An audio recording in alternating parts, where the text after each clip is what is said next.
Okay, so you want to own a casino. You walk through those doors and the whole place is designed to make you feel one thing. Money is flowing. The lights never stop moving. The slot machines are chiming every few seconds. Somewhere a bell goes off because someone just wants something. There are no clocks on the walls and no windows anywhere in sight. You watch a dealer clear a blackjack table and slide a stack of chips into the tray, and you think every single one of these games is designed so the house wins. You do the math in your head. Thousands of people walking through these doors every single day, every one of them losing a little bit more than they win. You think, I want a piece of that. How hard can it be? Here is where most people stop thinking, and here is exactly where this gets interesting. Because the casino you are picturing, the one where the house edge just quietly prints money every second of every day, is not the casino that actually exists behind the scenes. The real business is stranger, far more regulated and far more fragile than anything you imagine standing on that gaming floor. And the biggest twist, the person who is actually the most profitable customer walking through those doors is almost never the one you'd guess. Let's start from the very beginning. Before you spend a dollar, you need to understand one thing. Not all casino owners own the same kind of business. Walk into any casino in America and you could be looking at 4 completely different ownership structures.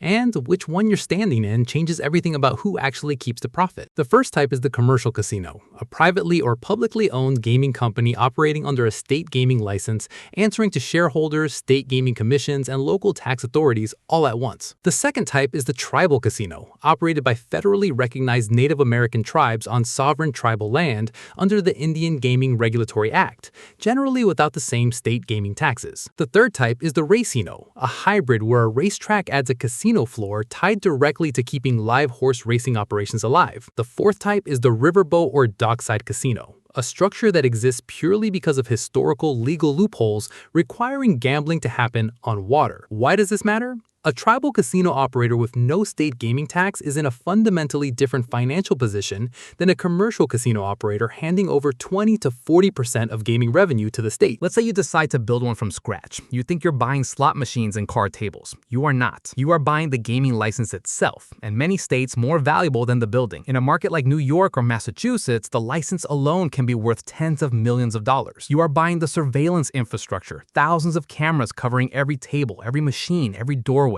feeding into a monitoring room staffed around the clock. You are buying the cage and the vault, the secure financial infrastructure where cash is counted, verified, and reconciled multiple times a shift under dual control procedures. You are buying the gaming equipment itself, and here's something most people don't realize. Casinos rarely own their slot machines outright. Most are leased from manufacturers on a revenue share basis. You are also buying an enormous compliance apparatus. Every employee who touches cash needs a state gaming license of their own, background checks, fingerprinting, ongoing vetting.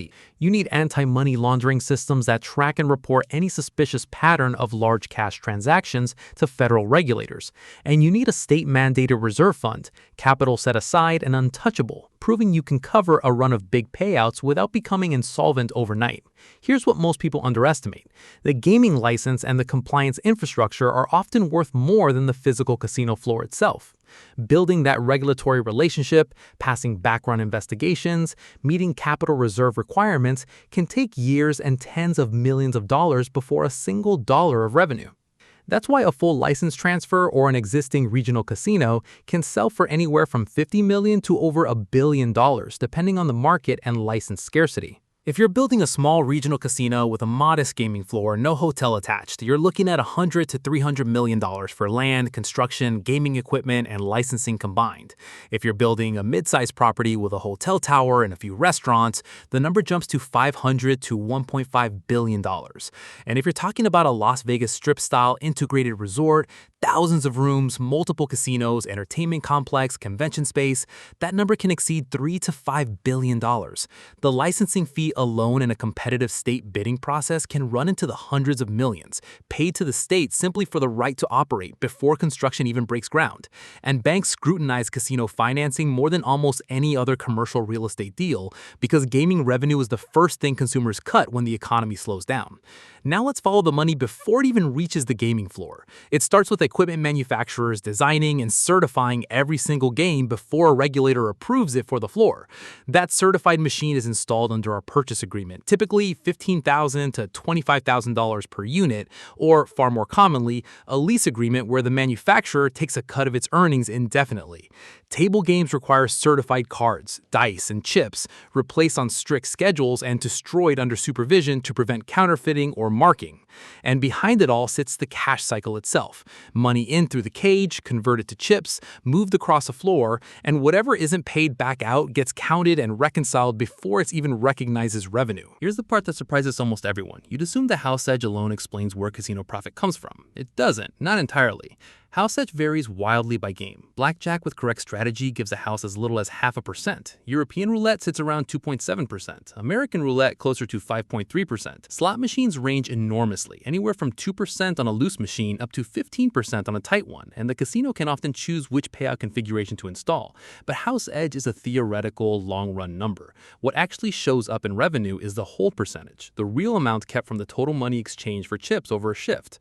A blackjack table might have a theoretical house edge under 1%, but a real-world hold percentage of 15 to 20% because most players don't use perfect strategy and walk away before the math evens out. Slot machines, not table games, generate the overwhelming majority of gaming revenue at most American casinos, typically 2/3 or more of total gaming income, not because any individual slot has a massive house edge, but because of volume and speed. A slot player can make 500 to 600 decisions an hour versus 60 to 80 for blackjack, 40 for roulette. This is why casino floors are covered in thousands of slot machines and comparatively few table games. It's not about which game has the biggest edge, it's about which processes the most bets per square foot per hour. This leads directly into the biggest twist in this entire industry. Picture the stereotype, some high roller whale flown in on a private jet playing $100,000 hands of baccarat. In reality, high rollers are some of the riskiest customers a casino has. A single exceptional night for one big player can wipe out an entire month's profit from an entire casino floor. The stable, predictable, actually profitable customer is not the whale. It's the disciplined, high-frequency, low-stakes player feeding $20 bills into a penny slot machine for hours. Casinos build entire loyalty programs, free buffets, discounted rooms, drink comps, specifically to keep that predictable player on a machine longer. Time on device is one of the most tightly tracked metrics in the industry. A whale is a lottery ticket.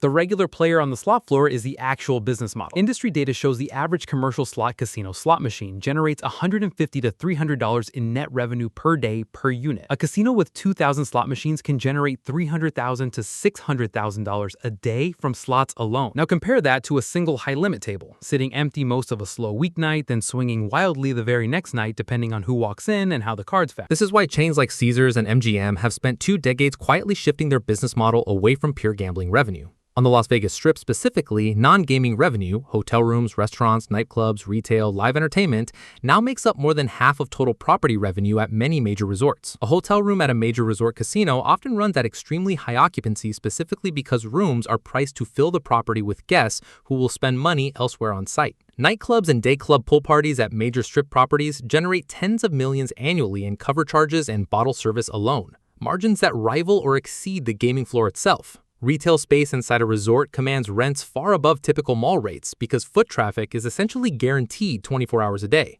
and convention space fills hotel rooms midweek, smoothing cash flow across the month. Revenue is not profit, and the gap is enormous. Labor is the single largest expense. A mid-sized casino can employ 500 to over 2,000 people running in shifts that never stop, 365 days a year.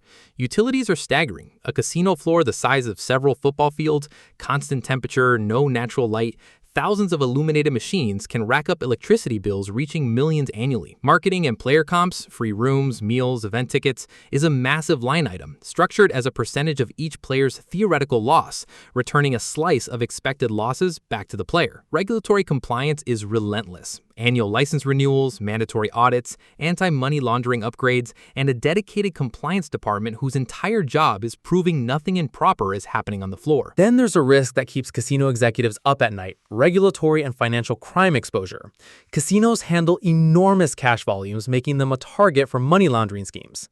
Federal regulators have taken increasingly aggressive action against weak anti-money laundering controls, including multi-million-dollar penalties for operators who fail to flag suspicious transaction patterns. A single serious compliance failure doesn't just mean a fine. It can mean a state gaming commission revoking the license itself, shutting the entire business down overnight.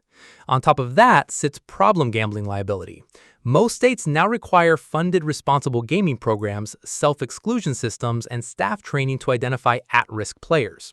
Strip away everything, and the single most important factor in whether a casino succeeds is where the state allows it to exist and how many competitors are allowed to exist alongside it. In a state that caps a total number of commercial licenses, an operator effectively holds a government-protected monopoly, and the license's value grows every year simply because no one new can enter the market. In a saturated regional market, several tribal casinos, commercial properties, and racinos all competing for the same population, margins compress hard as operators fight for the same slice of local spending. And increasingly, every physical casino is competing against something that didn't exist 15 years ago: online sports betting and iGaming, pulling gambling spend away from physical floors entirely. Let's run the numbers on a real functioning mid-sized regional commercial casino. It generates $150 million in annual gaming revenue, combined from slots and table games. After state gaming taxes, typically 20 to 40% of gross gaming revenue, let's take 30%. That's $45 million gone before covering a single operating cost, leaving $105 million retained. Add non-gaming revenue, food, retail, parking, entertainment, another $25 million annually at roughly 40% margin, adding $10 million in gross profit. Combined gross profit roughly $115 million. Now the expenses. Labor for around 1,200 people runs approximately $55 million a year. Marketing and comps consume $12 million. Utilities run close to $4 million. Equipment leasing adds $8 million. Regulatory compliance costs roughly $6 million. Property insurance adds $3 million. Maintenance and security run another $5 million. Total operating expenses land around $93 million. That leaves an operating profit of roughly $22 million before debt service and depreciation. Subtract $10 million in debt payments and $6 million in depreciation, net income lands around $6 million annually. Just over 3% of every dollar that walks through those doors makes it to the bottom line, remarkably similar in proportion to other high-volume, heavily regulated businesses. Here's the detail hidden inside those numbers. If the state gaming tax rate were even 5 percentage points higher, a change entirely outside the operator's control, that $6 million in net income could be cut nearly in half. The properties that truly thrive had stopped thinking of themselves as gambling businesses and started thinking of themselves as destination hospitality businesses that happen to include a casino floor. They invest in live entertainment and residencies that pull in visitors who might never gamble a dollar, but who fill hotel rooms and restaurants on nights that would otherwise sit empty. They invest in loyalty and player tracking technology, personalizing offers down to the exact game and time of day a guest is most likely to play. And they diversify revenue relentlessly: food, retail, live shows, sports betting partnerships, so a slow month on the gaming floor doesn't sink the entire property. Here's where we land. A mid-sized regional casino can produce a net income somewhere between $3 million and $15 million annually, a wide range reflecting tax rate, license scarcity, competition, and non-gaming strength. And the operators who genuinely succeed are not the ones chasing the biggest whale in the building. They understand the house edge is real, but the volume of small, steady, predictable play is what actually pays the bills. The flashing lights and free drinks on that casino floor are not an accident of atmosphere. They're a carefully engineered system designed to keep an ordinary player on an ordinary machine for just a little longer. The next time you walk across a casino floor, look past the felt tables and the high-limit room in the back. Look at whether the busiest section is the $25 blackjack table or the sea of penny slots. Because what you're actually standing inside is not a gambling hall. It's a finely tuned behavioral engine built to turn a few extra minutes of play into one of the most consistently profitable business models ever legally regulated by a government.